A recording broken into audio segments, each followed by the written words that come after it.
learners.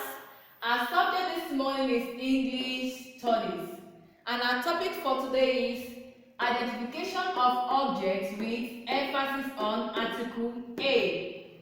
If you remember very well, what we learned last week from our previous lesson is emphasis on how to sound the letters of the alphabet from letter A to Z, which is R to Z.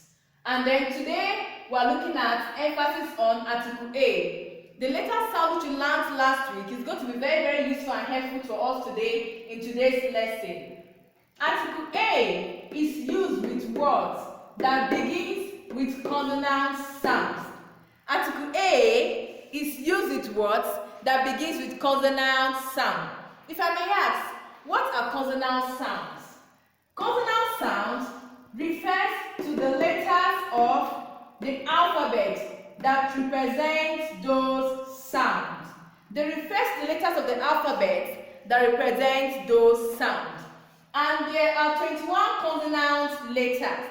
There are 21 consonant letters of the alphabet, which are the following: B, C, D, F, G, H, J, K, L, M, N, P, Q, R, S, T, V, W, X, Y, Z.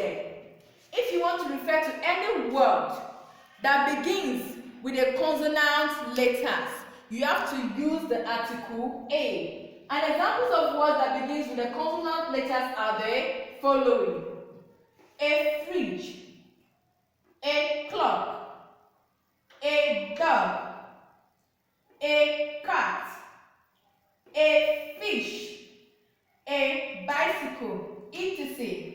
Why I said etc is because there are so many words that begin with the consonant letters. And if you take a very close look at the words below here, you realize that each word begins with a consonant letter. It begins with a consonant letter. With this explanation so far, I believe when you want to refer to any word now that begins with the consonant letters, you use the article A. Understood? Very good. With this we've learned so far, I want to leave us with our whole fun. What are we going to do here? It's very simple and understandable.